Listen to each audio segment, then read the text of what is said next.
Welcome to the sound of the start of your weekend. It's the NTT20 betting show and it's sponsored by SBK, and I'm Ali Maxwell and he's George Ellick. We like opening weekend.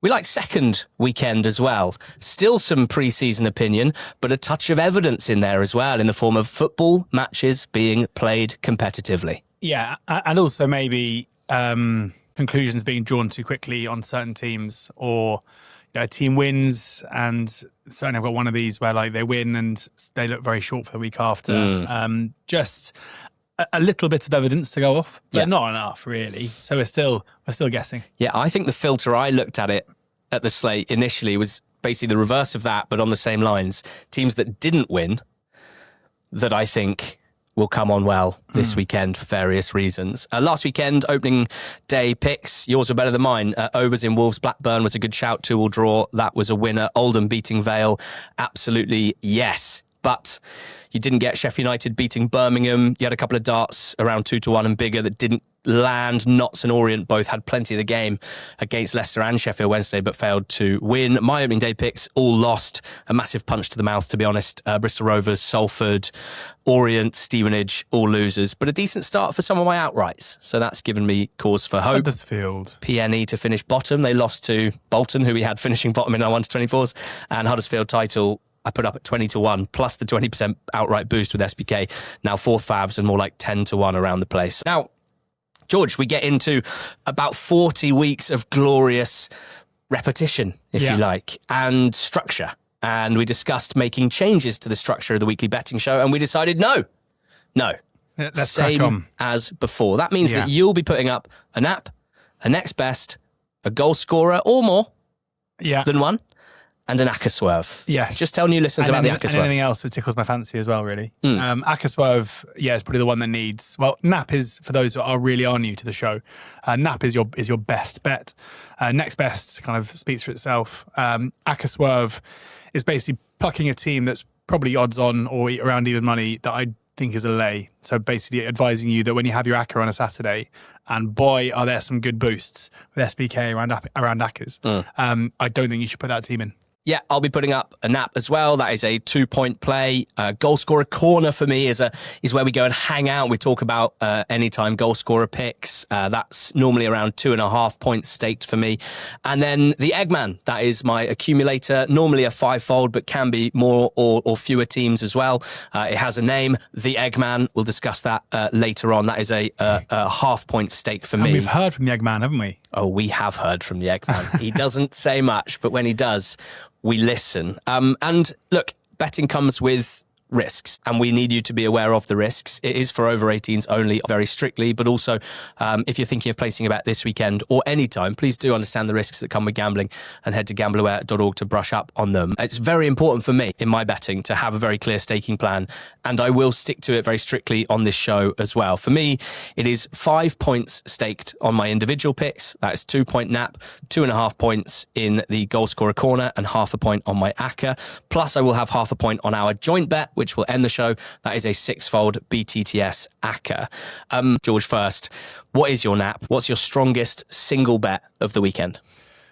Yeah, I mean, normally at this stage of the season, I'd probably be shooting at bigger prices, and I've got some of that coming up a bit later. But I do think that the 5-6 about Birmingham to beat Bristol City is a bit of a gift, because Birmingham, the assessment from them didn't finish the season great last season. Interesting to note that the last home game that Birmingham City played in the Championship was against Bristol City at the end of last season, which they won 2-1, having gone 2-0 up pretty early in that game. But so it's 5-6 for SBK. If you turn on 2 up, it's 3-4 or 1.75. So not a huge difference there between the two, kind of 8 pence to the pound in terms of your returns difference. Bristol City were beaten 2-0 at home to Millwall first up. It was 0-0 when Randall was sent off after 35 minutes or so. And that is a desperate start to life at Ashton Gate for Michael Skabala. Now, there is obviously reason to draw a line under that. Playing against 11 men when you've got 10 men for more than half a game is very difficult. It was 0-0 when the red card came. I wasn't overly enthused or impressed by what we saw up to the red card. I didn't think Bristol City looked great. They had 4 shots, basically all of which were from range, although Ballard came quite close with the shot from the edge of the area. But it wasn't great. And the way that they looked to be setting up to play, there's going to be a lot of scrutiny on Skubala because this is his first job away from Lincoln where he had success, but it did feel, as we've spoken about a lot, like Lincoln were a team that success maybe came from more than just the manager, which was reflected in the way that they recruited from within in order to replace him. I like a lot of the signings they've made in terms of being long-term projects. Certainly Tolai and Ballard are 2 strikers that I really do like. But at the back, Rob Dickie has struggled for form pretty regularly. Rob Atkinson's a player that I like a lot, but has had injury issues. It feels like the way that they want to play with very kind of narrow 10s or 8s, however you want to look at them, in certainly Greenwood off the left-hand side means you want to have attacking fullbacks, but in Tanner and Isat, who's played a lot of football at centre-back, I'm not sure they've necessarily got that. It feels like a big kind of work in progress at the moment, and coming up against the Birmingham side, who I wasn't overly enthused by to start the season, but I thought played really well in a much tougher game away from home at Sheffield United, where they were the better team for big parts of that game, whose home form has been very good under Chris Davis for the most part. They were definitely a team that I gave a little upgrade off the back of that result. So an upgrade in Birmingham, who didn't win a game, a bit of a downgrade, I guess, on Bristol City, and still a backable price. My strongest bet of the weekend, my nap of the weekend, is Birmingham to beat Bristol City at 5-6. My nap 2-point play is Oldham Athletic to beat Colchester away from home. As we record, the price with SBK 2.74, so just better than 17-10. Let's talk staking plan quickly and once only this season. We get a few comments on this normally at the start of each season. What does 2 points mean? What does 1 point mean? A point is a unit of money that you decide in advance. So 1 point, let's say, could be £10, and then a half-point bet would be £5 staked, a 1 point bet £10, a 2 point bet would be a £20 stake. So if you're committed to following Ali in all season, and you know that he's going to stake 5 points per week or per show, you work out how much you want to spend. If that number is £25, then it's a £5 a point. If that number is a £5 total, then it's £1 a point. That is exactly it. So what that means for me, and the reason I really like it and have been very strict with myself over the last couple of years in particular, I know that even if I lose every bet every week, I know exactly how much money I will lose every week. If I lose every single bet this season, I can tell you now how much money I will lose. And it's an amount that I am broadly comfortable with. And that is a crucial starting point. You have to start with what you can afford to lose. If you don't, you start getting into difficult territory and where we start talking about irresponsible gambling. The important thing for me is that Saturday's results or the weekend's results don't suddenly change my future staking, either if I win or if I lose. So if I've had a terrible week, I don't double my stakes next week trying to win it all back. And if I've had a brilliant week, I don't suddenly start throwing twice as much money around because I'm feeling confident. If you don't have this, I think it can lead to end up staking much more than perhaps you should if you don't have a clear plan. And that's obviously a problem if you have a lack of discipline, lack of organisation, if you like. Also, George, it can affect the good bets that you have. If you don't have a clear idea of what you're betting on, why it's value, and what you should stake on each selection, then you can start impacting the genuinely good bets that you have, because you might be ruining it with poor bets and stakes that you shouldn't be staking. So for me, a staking plan doesn't make me better at my selections. It doesn't make me better at selecting what to bet on, and it doesn't turn bad bets into good ones, but it definitely does stop emotion, let's say, deciding how much money I'm betting. And it's different for everyone, George. So you would do it a bit differently to me. A point for you might be more than a point for me in terms of actual stake. It could be double or it could be half, whatever. Like, you sometimes will also stake a little more each week on the show, but you also have a very clear idea overall of how much you are staking at any given time. So that's what I mean by it's different for everyone. Everyone's got different means and a different appetite for betting. But please, and I will only say this once this season, many of you know this already, but I really want you, if you don't have a staking plan, to consider adopting one if you're betting on the EFL week to week. Having that system, deciding what you're comfortable risking and sticking to it. And I am not the arbiter on this. Do head to gambleaware.org if you want to understand the risks that come with gambling and ways to, gamble responsibly. Okay, my 2 point nap is Oldham Athletic, 2.74. They're away at Colchester United. I was jealous of your Oldham pick last week against Port Vale. It was a good one. It was a winner. I was hot on Oldham pre-season, as in automatic promotion challenges hot, as in clear value in the outright markets hot. They won 2-0 against Vale. It was a great start. It was not an easy game. Vale are a good side, I think, albeit I was a little alarmed at their attacking options. I do like George Hall a lot, but in Lynch at the top of the pitch, in Headley, who's playing much further forward than he has previously, I don't think the top of the pitch for them looks standout quality individually in terms of League Two. It was a bit of a grind in the first half, and Oldham pulled away in the second and won it 2-0. And quite crucially for this selection, I think that was a game between two good teams in League Two. Likely good teams, top 10 minimum, top 7 probably, who knows from there. Whereas Colchester United went to Accrington Stanley, and we were pretty cold on Col U pre-season. We're talking sort of bottom half is where we're expecting them to finish. We were very cold on Aki pre-season, bottom half, if not worse. And Col U drew 2-2 at Accrington in what was one of the most undeserved points of the whole weekend in the EFL, based on how that game looked, based on the balance of play and chances created, based on the fact that the more I watched reverse angles of Colchester's equaliser, which looped up in the air, which Tucker challenged the keeper for, and basically moved the keeper out the way, didn't touch the ball himself, and the ball bounced into an empty net and the ref gave a goal. They were second best to Accrington Stanley. They also had an injury to Teddy Bishop in the first 10 minutes, an injury to the guy that came on for him, Jake Leake, which instantly makes them weaker by 2 players, probably ahead of the weekend. Their front line is way less terrifying than last season. Thorne and Anderson out wide with Ian Vian up top. Looks nothing like Lisby and Peak Tavide and Mbik. The centre-backs Raggett and Tucker looked miles off it to me in Accrington's goals and in the chances Accrington created in the first half. I think Oldham are a better side in most areas of the pitch with a better bench, and I think 2.74 represents good value here. Remember, with SBK you get great features if you use the SBK app or site. Fresh legs is great for bet builders in particular. Could be great for goalscorer picks as well, in terms of if you back a player market like that and you select fresh legs, you get whoever comes off the bench for them in the era of 5 subs. That can be very, very helpful and turn losing bets into winning ones if someone comes off the bench and gets a goal or whatever it is, a foul or a shot on target. 2-up is when you select a team to win with the 2-up market. You take a slightly lesser price for that, but if they go 2 goals ahead, boom, that's a winner. Don't worry about what happens next. And also the bet feed, which is a big one for us, I think, and for this show. We have an NTT20 account on the SBK app. If you search NTT20 in the search bar of the SBK app and follow NTT20, then you can very easily see and find our bets that we put up on this show. All the bets that we put up on this show, we place on the NTT20 account on SBK. They'll be posted on the bet feed. You can find them easily and copy them if you like. SBK has a sign-up offer for anyone that doesn't have an account. So head over using the link in the description and you can get £60 in free bets when you sign up and place your first bet of £20. T's and C's to apply for that, so please do read them. Next best for you.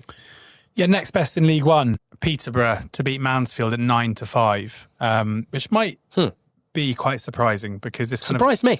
This goes against general kind of feelings about both teams and their opening day performances as well, because Mansfield beat Doncaster on opening day. They did so 2-1, having gone 1-0 up. They were pegged back to 1-1. Nearly went 2-1 down, Hanlon missing a decent chance, but then got the winner to secure the win. Peterborough, on the other hand, went to Bradford and were beaten 2-0. No shame in that. They got to 0-0. They got to half-time at 0-0, having not played great or offered too much, and were eventually undone by Gillespie and Powell for Bradford. This is just a pure price thing, where are we really saying that Mansfield are 5-4 to beat Posh away?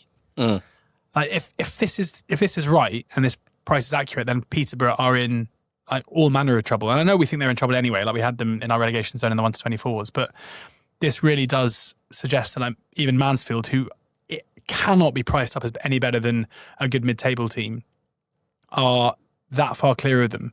And at this early stage of the season, I'm kind of willing to take that on.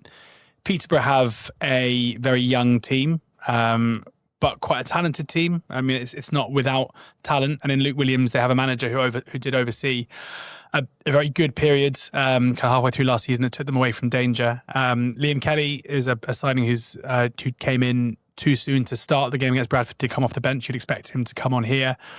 Also, I guess Okagbu is going to be out suspended given that he was shown a red card. But it's not a team devoid of promise. Harry Leonard up front, I think, is one of the better goal scorers in the league. Brandon Keller in centre midfield is a very good player. Really excited to see more of Shofar Woke, their left winger, who's 17 years old. I'm not suggesting he's by any stretch of positive here, but someone who seemingly has a big future in the game. It's a pure price decision. This, either Mansfield are being put up as a top six side, or Peterborough being chalked up as the worst, or certainly one of the worst teams in the league, and it just seems too big a discrepancy for me with Posh having home advantage. So 9-5 was too big for me to ignore. Come to Goalscorer Corner with me.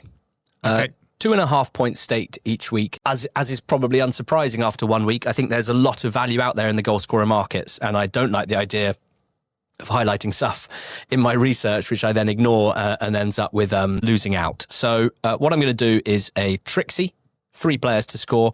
That's 4 bets. That's 3 doubles and a treble. No singles. So you do need at least 2 of the 3 to score to get anything back. And then a couple of big price, small stake singles as well.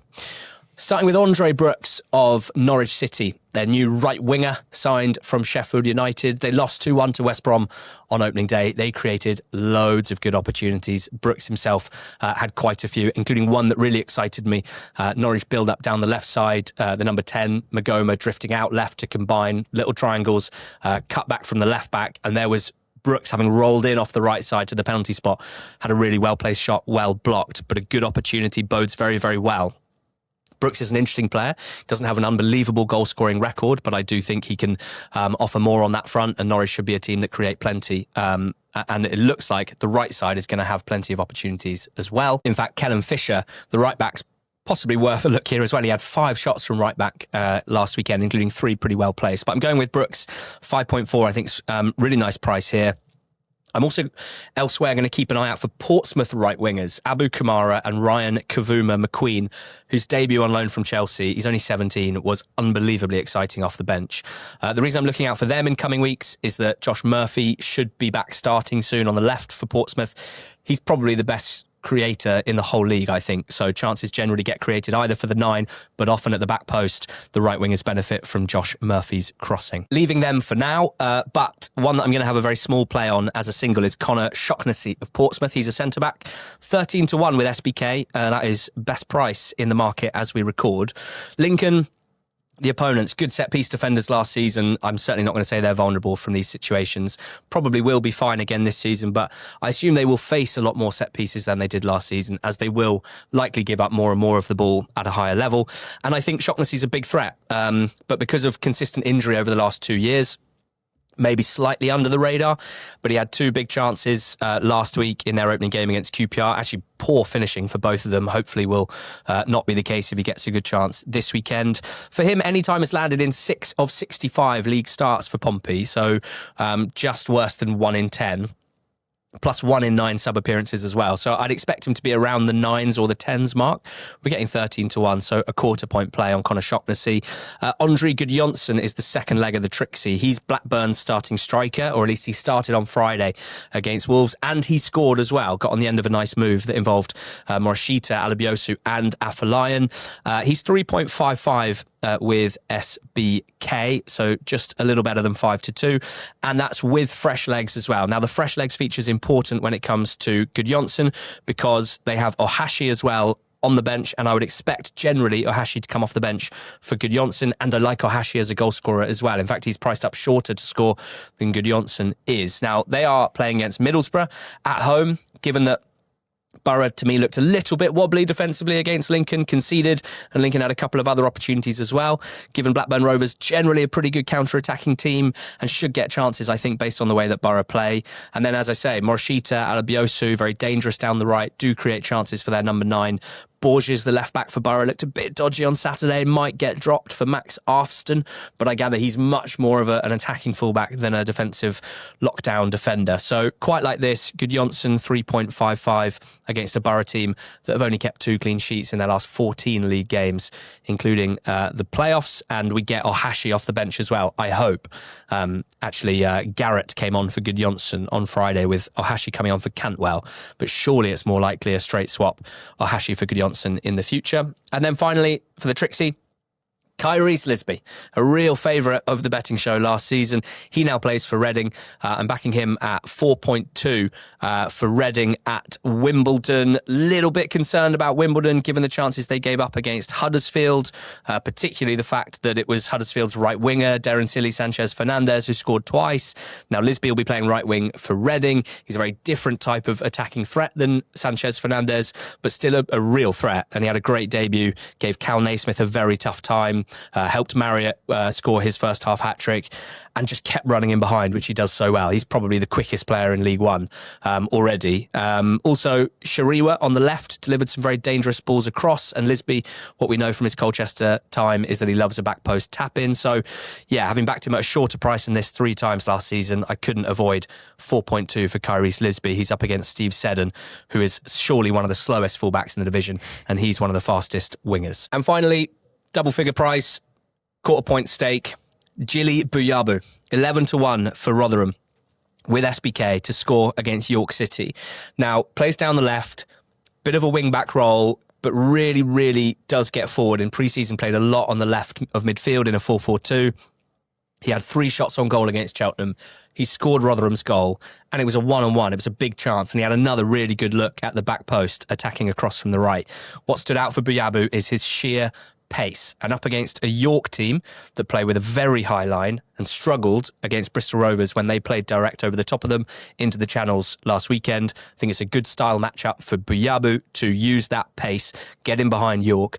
Also, he scored 7 in 35 appearances for Forest Green last season at 0.25 goals per 90. No penalties in there.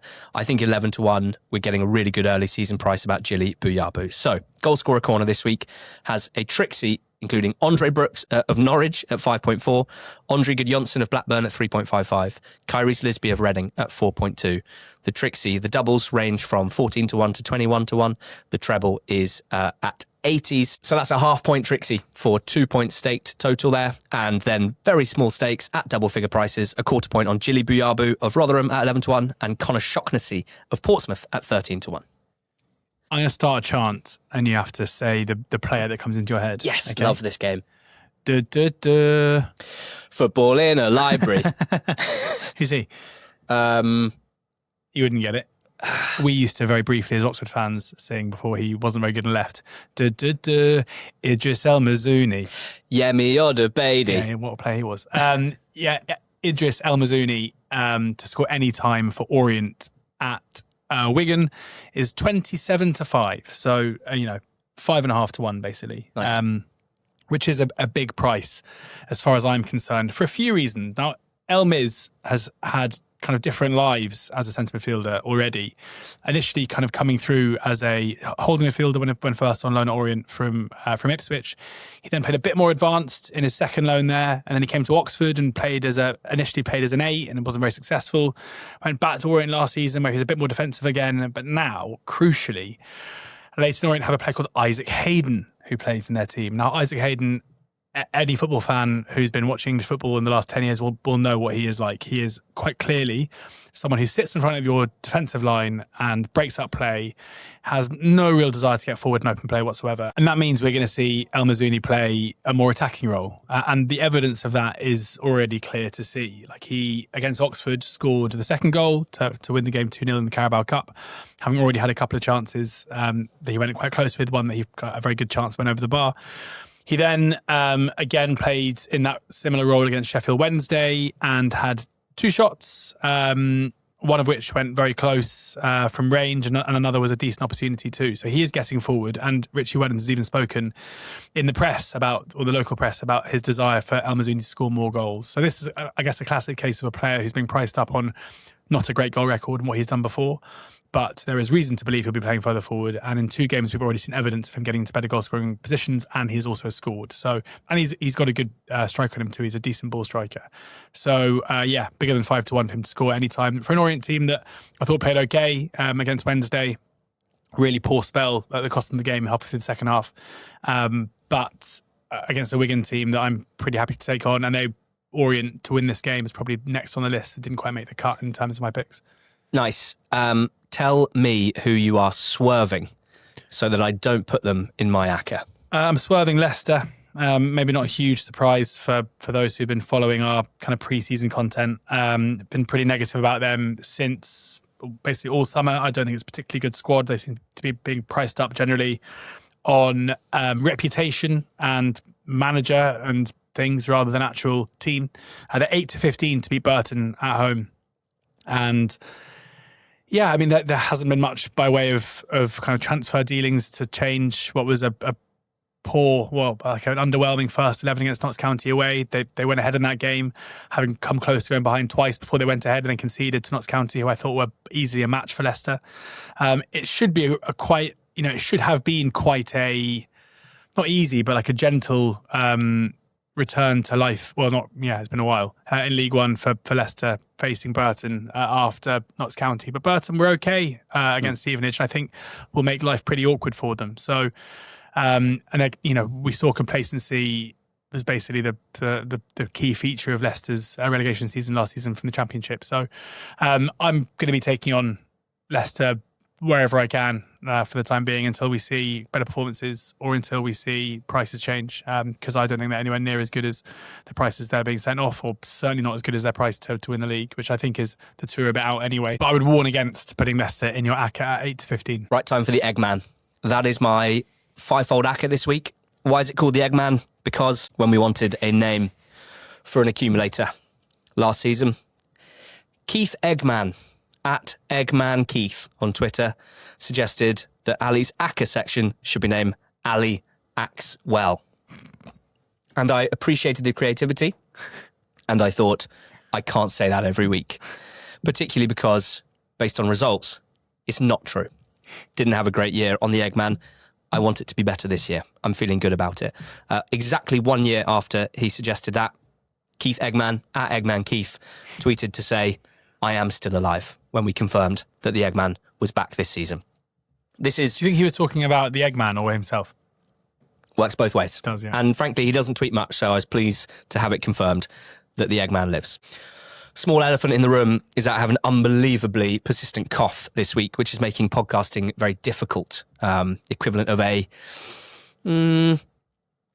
say like a thigh strain that you could, actually Sammy Smodics, I think, hurt his thigh in the warm-up last week, insisted on playing, actually scored for Derby at Charlton, but couldn't play more than 54 minutes, got taken off, and then they lost 2-1. It's going to make it hard for me to get through this answer, so I'm going to be fairly quick. It's at 31-1 with SBK, but with SBK, there is an ACCA boost feature. Any ACCA that you place with SBK, you get a percentage boost based on how many selections in your ACCA. So with a 5-fold, you get a 6% boost on the ACCA price. I'm starting in the Championship with Derby. They are 2.04 as we record. They've won 10 of their last 18 games at home in the league. John Eustace is excellent.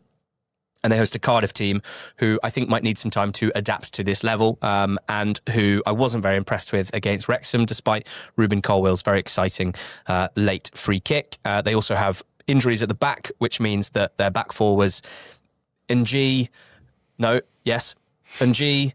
Osho, Bagan, Scanlon, missing Fish, Lawler, Chambers, not even in the squad. I like Derby around the even money mark.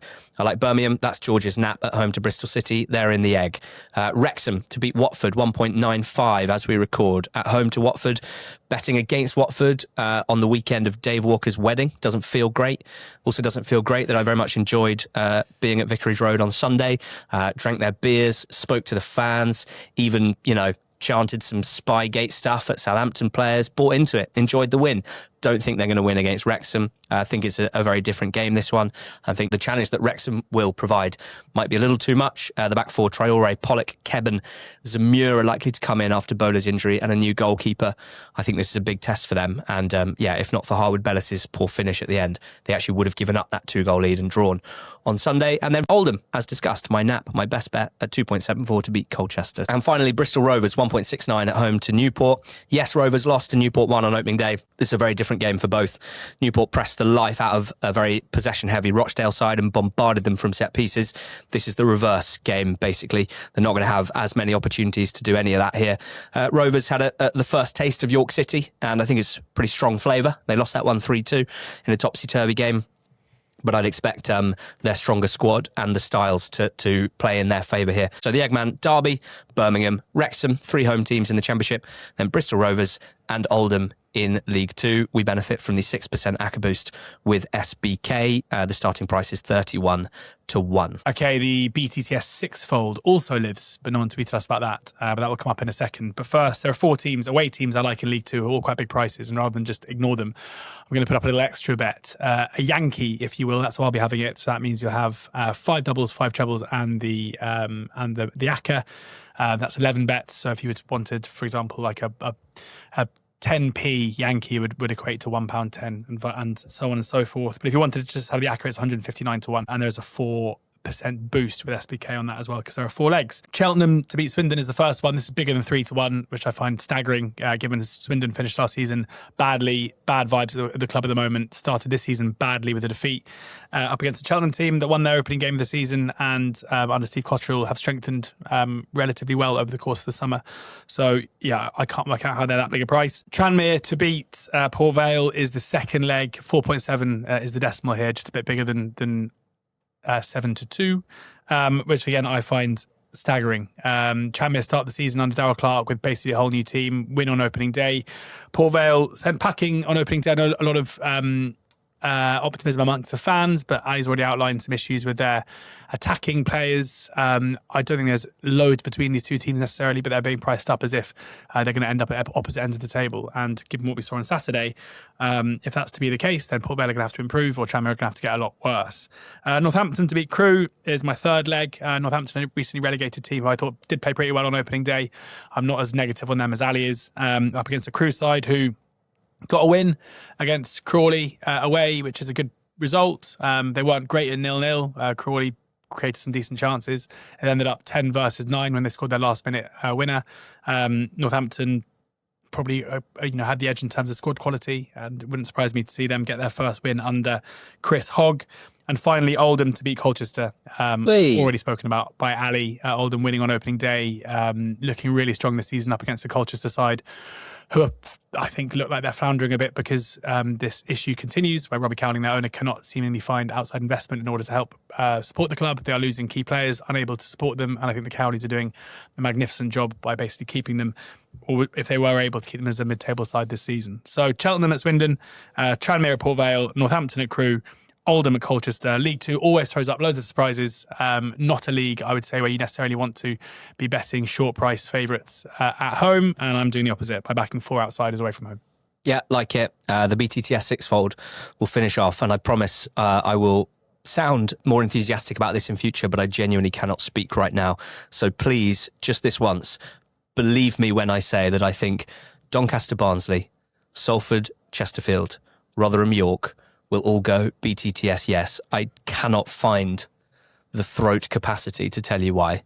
George, add your 3, and then we will mention that this is 27 to 1, but you also get an 8% ACCA boost with a sixfold on SBK. Yeah, Blackburn Middlesbrough following the same trend as last week with the Wolves game. I just don't think the Mowbray factor is being factored in enough here. That game finished 2-2. Blackburn will be a front-footed, aggressive side this season, and you don't need me to tell you that is the same for Kim Hellberg's Middlesbrough. 4 to 5 the price there, which seems good enough to back as a single, I would say. Leicester Burton, the next one. Russell Martin in charge of Leicester. We know that they obviously possess some very good attacking players, but Burton, I think, will cause them trouble, because I think lots of teams will cause Leicester trouble. They only have 2 fit centre-backs, one of whom is Harry Souttar, who is seemingly, there is a transfer saga going on around him. I know I've got a lot of reasons to be doubtful of Leicester, as I already mentioned. I think BTTS 8 to 11 looks a good way again to get against them. And Port Vale, Tranmere. Again, I think Tranmere are basically too big a price as the away team. And when that's the case, it tends to be the BTTS's value as well, because the home team always a short price to score. So it's normally the away team that will be boosting that price too. So Blackburn Borough, Leicester Burton and Port Vale Tranmere. Add to that Doncaster Barnsley, Salford Chesterfield, Rotherham York City, 27 to 1, but then also an 8% boost with SBK. George, please recap your selections. I'm fighting for my life here. Okay. I think you should never talk again from this moment What onwards. happens if... You're talking. What happens if it never gets better? If you whisper. It'd be a huge issue for both of our I lives. think you cannot talk until Monday. If anything, you can't go to Dave Walker's wedding tomorrow. Yeah, it's a huge concern. But what can you do? My nap, Birmingham to beat Bristol City at 5 to 6. Peterborough to win at home against Mansfield, my next best at 9 to 5. I'm swerving Leicester at 8 to 15. I'm putting up Idris El Mazouni of Leyton Orient to score any time at 27 to 5, so just a bit bigger than 5 to 1, basically 11 to 2. And then Cheltenham, Tranmere, Northampton, Oldham for a League 2 yank. Nice. Oldham, my nap, 2.74. Goalscorer corner has within it a Trixie, Andre Brooks of Norwich, 5.4. Andre Gudjonsson of Blackburn, 3.55. Kyrese Lisby of Reading, 4.2. A Trixie there, the doubles and the treble. A quarter point on Jilly Buyabu of Rotherham at 11 to 1, and Connor Shocknessy, a quarter of a point on him to score any time at 13 to 1 for Portsmouth. The Eggman has Derby, Birmingham, Wrexham, Bristol Rovers and Oldham, and is, as we record, 31 to 1 with SBK at plus the 6% ACCA boost. The BTTS sixfold: Blackburn Middlesbrough, Doncaster Barnsley, Leicester Burton, Port Vale Tranmere, Rotherham York, Salford Chesterfield. Right then, we're back in business. Hope you've enjoyed this NTT20 betting show. With thanks to SBK, our sponsors for the whole season on the NTT20 betting show. And welcome back to the reverters who will play us out. Cheers and go well.